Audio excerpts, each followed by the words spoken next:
Hola chicos, bueno, bienvenidos a este segundo video de la materia Análisis y Diseño de Sistemas. En esta oportunidad vamos a continuar con los conceptos más importantes que tiene el análisis y el diseño de sistemas en general. Vamos a comenzar esta video clase hablando sobre la interrelación y la interdependencia que existe entre los distintos sistemas. Todos los sistemas y los subsistemas, que es decir, los sistemas que lo componen, se van a interrelacionar, porque ya habíamos visto en la clase anterior el concepto de sistemas, que son un conjunto de componentes que interactúan entre sí con una finalidad común. Entonces, todos los sistemas y los subsistemas se van a interrelacionar y son absolutamente interdependientes. Esta situación tiene importantes implicaciones, tanto sea para las empresas, para las organizaciones, también lo tienen para los analistas de sistemas, que son los encargados que, eh, que van a contribuir a que ellas consigan de mejor manera todas las metas que se propongan. Cuando se cambia o se elimina un elemento del sistema, hay que tener cuidado, porque el resto de los elementos y de los subsistemas también experimentan cambios importantes. Supongamos que los administradores de una organización deciden despedir a las secretarias personales que existen en esa empresa y reemplazarlas por computadoras. Su trabajo es reemplazado por computadoras que están conectadas en red. Es decir, sacamos la gente humana y colocamos máquinas. Esta decisión tiene la posibilidad de afectar las funciones. Esta decisión tiene la posibilidad de afectar significativamente no solo a las secretarias que van a ser despedidas, sino también a los administradores y también a todo el resto de los miembros de la organización, de una manera o de otra, porque pueden establecer redes de comunicaciones con estas secretarias. Pueden ser amigos, pueden ser conocidos, o su tarea puede estar conectada con ellas también dentro de la organización. Es decir, se ven afectadas de alguna manera. Todos los sistemas procesan información proveniente de sus entornos. Por naturaleza, los procesos cambian o transforman esa información entrante en una información de salida. Así que hay que tener en cuenta que todo cambio en un sistema va a producir efectos. Vamos a ver cómo vamos a representar gráficamente los sistemas para llegar a comprenderlos de la mejor manera e interpretarlos como analista de sistemas de la mejor manera. Un sistema o un subsistema, que es un sistema dentro de otro, tal como existe dentro de una organización, se pueden describir gráficamente de varias maneras diferentes. Hay autores que lo describen de una manera, hay otros que eligen la representación gráfica de otra manera. Todos los diversos modelos gráficos muestran las fronteras, es decir, hasta dónde llega el sistema, y la información que utiliza el sistema en cuestión. Un diagrama de flujo de datos, o DFD, de sus siglas en español e inglés, Diagram Flow Data, es una representación gráfica del flujo de datos a través de un sistema de información. Miren, vamos a trabajar con este tipo de diagramas en el transcurso de la materia. Es un concepto muy importante. Un diagrama de flujo de datos también se puede utilizar para la visualización del procesamiento de datos. Eso se llama diseño estructurado. Este diagrama de flujo de datos lo que va a emplear son una especie de símbolos que están definidos, como son los rectángulos, los círculos y flechas, y además de etiquetas de texto muy breves, que van dentro de esos rectángulos, dentro de esos círculos y arriba o abajo de esas flechas. ¿Qué es lo que muestran estos rectángulos, círculos y flechas? Muestran las entradas y las salidas de los datos, los lugares o los puntos de almacenamiento y las rutas entre cada uno de los destinos.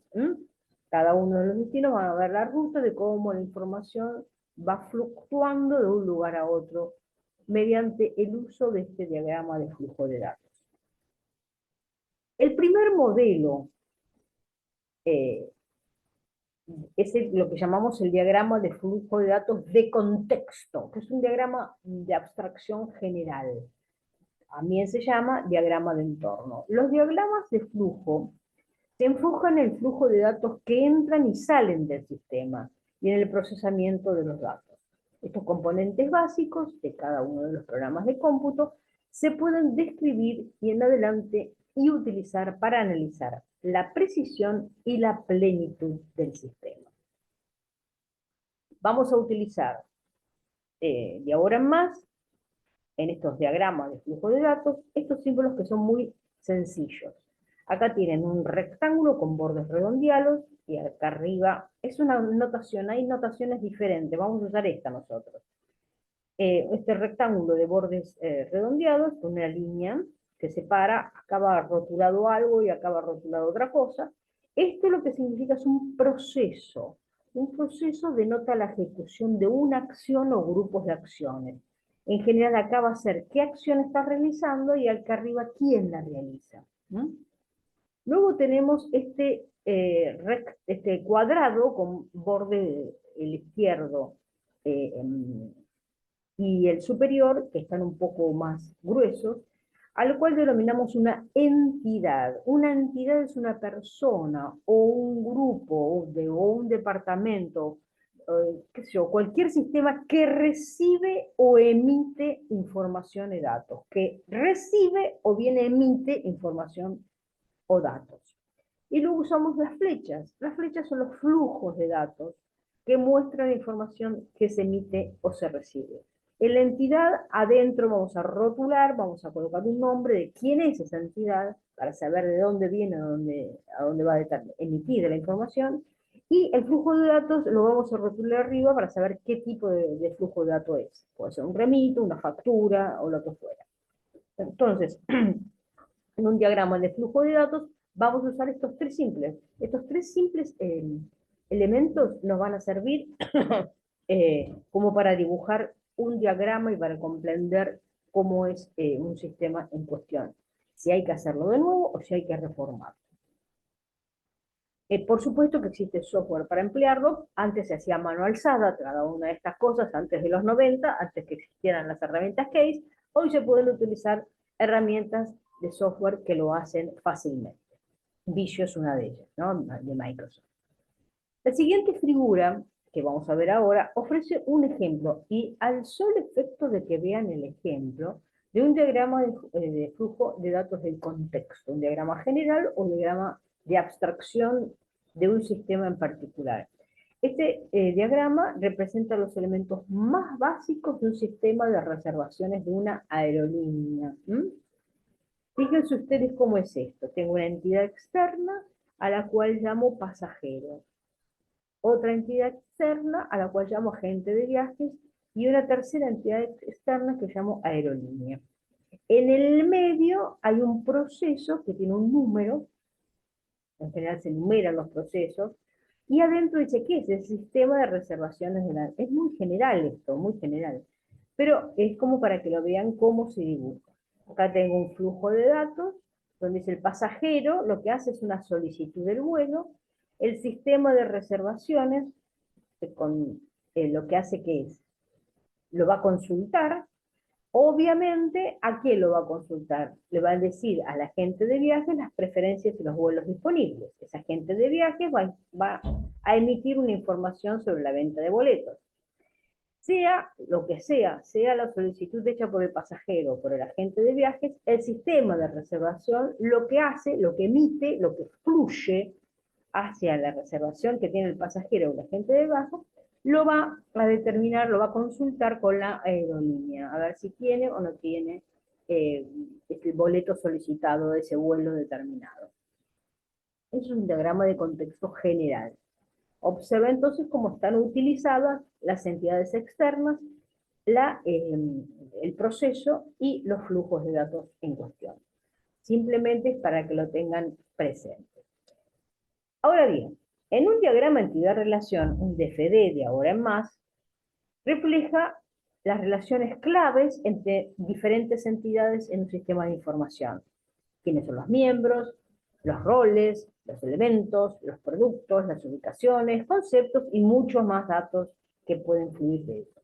Del uso práctico, los usos prácticos más comunes incluyen bases de datos relacionales, lo cual también vamos a ver como concepto, y nosotros vimos ya en la materia bases de datos el concepto de bases de datos relacionales, o lo van a ver, si están haciéndolo en forma paralela a esta materia, en ingeniería de software, en instituciones académicas o en lo que sea. Los elementos que conforman un sistema organizacional se pueden, como les dije antes, denominar entidades. Una entidad podría ser una persona, un lugar o una cosa, como puede ser un pasajero de una aerolínea, un destino o un avión. Asimismo, una entidad podría ser también un evento, como un fin de mes, un periodo de ventas o la descompostura de una máquina. Una relación, observen las palabras como están aquí subrayadas, una relación es la asociación que describe la interacción entre las entidades. Hay una relación entre entidades y sería esa la asociación. Existen diversas convenciones para dibujar diagramas de entidad-relación o de diagramas DERS, a mí se llaman, o ER. Por el momento daremos por sentado que una entidad es un rectángulo plano. Entonces ahora vamos a ver el concepto de diagrama de entidad-relación, que es que es cómo vamos a dibujar las entidades y cómo vamos a dibujar las relaciones. El diagrama de entidad-relación es la expresión gráfica del modelo entidad-relación. En él las entidades se representan utilizando rectángulos, los atributos por medio de círculos o elipses y las relaciones como líneas que conectan las entidades que tienen algún tipo de vínculo. Lo que les quiero decir es que nosotros vimos DFD, que sería un diagrama lógico de cómo figura, cómo funciona este, nuestro sistema, y lo que hacemos en diagrama entidad-relación es, digamos, llevar ese diagrama lógico a un diagrama más conceptual, más ver los conceptos que forman parte de ese sistema de información. Entonces, el diagrama entidad-relación utiliza lo que serían los rectángulos para lo que llamamos las entidades, y las relaciones son los pequeños rombos. Ustedes van a ver que existen diferentes. Acá, estos serían los atributos. Acá están subrayados los que llamamos atributos claves. Estos asteriscos va a ver, digamos, la cardinalidad que tiene digamos, el tipo de relación que tienen las entidades, cómo se relacionan entre ellas. ¿Cómo podemos leer esto? Un cliente realiza muchos pedidos, uno y muchos, uno a n. Un cliente puede tener como atributo, como cualidad, como propiedad, su DNI, un pedido o un número de fecha. Esto es simplemente a modo de ejemplo. Todos estos conceptos los vamos a ver en la materia uno por uno, empezando por el diagrama de FD y luego el diagrama entidad-relación. Y además el diagrama entidad-relación está profundamente, lo han visto particularmente en bases de datos, ¿no? O lo están viendo en bases de datos. Y acá muchos pedidos, por supuesto, se componen de muchos artículos. Esto desde ya, muchos a muchos. La composición puede ser la cantidad y el artículo el número de serie o número de producto o como quieran llamarlo. Esto es un ejemplo para que vean cómo es la expresión gráfica de un modelo entidad-relación. ¿Cuáles son las diferencias entre DFD y diagrama de flujo de datos y diagrama entidad-relación? El DFD generalmente refleja la forma de ingresar, transformar y almacenar datos. Por el contrario, el diagrama entidad-relación muestra el marco general del sistema de datos sin explicar mucho sobre las implementaciones que va a tener la base de datos. No nos importa eso. Entonces, uno habla de la forma de ingresar, transformar y almacenar datos. El otro muestra el marco absolutamente general del sistema de datos y no se adentra sobre el concepto que va a guardar la base de datos. Las entidades de un diagrama entidad-relación a menudo representan un grupo de cosas similares. En este caso, teóricamente, los modelos de diagrama entidad-relación muestran cómo las unidades de datos se agrupan en entidades de manera lógica. Bien, todos estos conceptos, como les dije, los vamos a profundizar a medida que vayamos adentrándonos en la materia. ¿Cómo se inicia un proyecto de análisis, un proyecto de sistemas de información? ¿Cómo se hace el puntapié inicial de la etapa de análisis para posteriormente terminar en el diseño? Son muchas y las distintas fuentes, y muy distintas las fuentes que dan inicio a los proyectos de sistemas, por distintas razones. Los ejecutivos de negocios, los gerentes de las empresas, sugieren proyectos de sistemas por dos razones principales. En primer lugar, porque tienen problemas que requieren una solución de sistemas. Y en segundo lugar, porque identifican oportunidades para mejorar la actualización, la modificación o la instalación de nuevos sistemas cuando ocurren problemas. Entonces, ¿cuándo se inicia un proyecto? Bueno, cuando hay que solucionar un problema o cuando las personas, los gerentes, los encargados, los jefes de departamento se dan cuenta que algo se puede mejorar. Estas dos situaciones se pueden dar de acuerdo a que las organizaciones se adaptan y enfrentan el cambio evolutivo y natural. En general también suceden cuando hay un cambio de ejecutivos, ¿no? Cuando uno renuncia y viene otro. Ahora bien, no todos los cambios o las formulaciones de los sistemas pueden determinar que el sistema se cambie. Es decir, ¿cómo se determina la viabilidad que un proyecto puede ser, ¿eh? puede ser llevado a cabo? La viabilidad de los proyectos de sistemas se evalúa de tres maneras principales. De una manera operativa, de una manera técnica y económicamente. Este estudio de viabilidad no consiste en un estudio completo de los sistemas.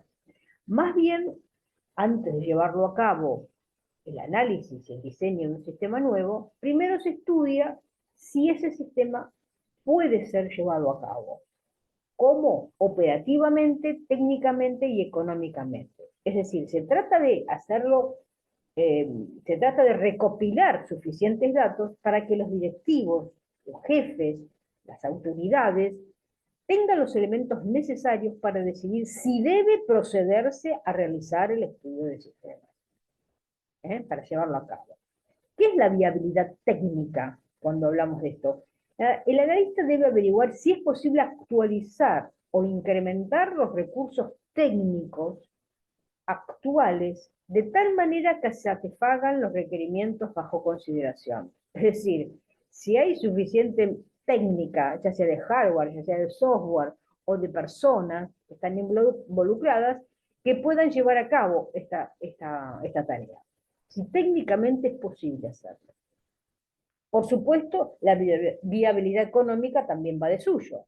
Obviamente los recursos básicos que se deben considerar son el tiempo del analista del sistema y su equipo en el análisis del sistema.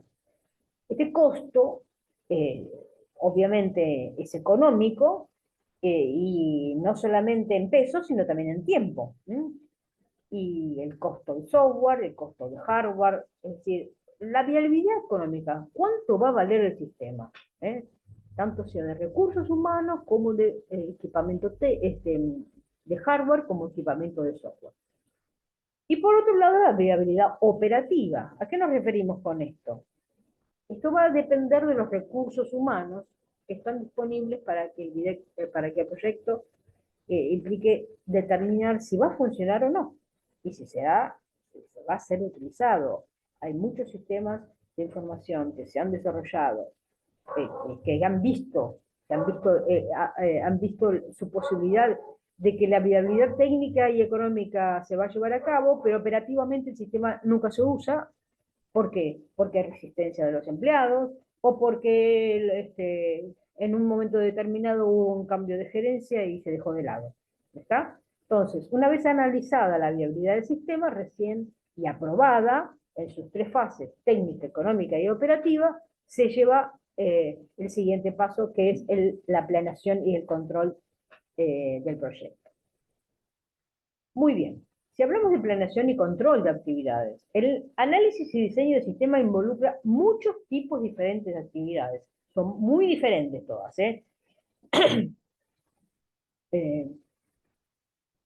para formular el proyecto. El analista de sistemas debe manejar el proyecto con cuidado si desea que éste tenga éxito. La administración de proyectos abarca las tareas generales de planeación y de control. La planeación incluye todas las actividades requeridas para seleccionar un equipo de análisis de sistemas, asignar miembros del equipo de proyectos adecuados, calcular el tiempo necesario para realizar cada tarea y programar el proyecto de tal manera que las tareas se determinan a tiempo. El control implica el uso de retroalimentación para monitorear el proyecto, incluyendo la comparación del plan original del proyecto con su evolución real. Además, el control significa emprender las acciones apropiadas para agilizar y reprogramar actividades para determinar en tiempo, a la vez que estimulen a los miembros del equipo a realizar el trabajo de una manera profesional. Es decir, esto hay que hacerlo con cuidado y con bastante detenimiento. ¿Qué material utiliza para llevar a cabo todo esto el analista de sistemas? Bueno, hay un uso de gráficas muy importante, que es el uso de gráficas de Gantt para la programación de proyectos. Diagramas de Gantt también lo vamos a ver más adelante en el proyecto, va a determinar todas las tareas que hay que hacer. Nos va a decir todas las tareas. Vamos a, por supuesto que es un software este es el Microsoft Project, que nos permite el uso de gráficas de Gantt, que va a determinar en cuánto tiempo vamos a realizar las diferentes tareas que involucran el desarrollo del análisis y diseño de sistemas. También tenemos el uso de diagramas PERT, el mismo Project lo puede llegar a hacer, que es otra de las herramientas de software que utiliza el analista de sistemas. Todo esto les vuelvo a repetir, estamos dando un pantallazo inicial de la materia y punto por punto, paso por paso, nos vamos a ir refiriendo a cada uno de estos conceptos. Bien, hasta acá, chicos, tenemos los conceptos fundamentales,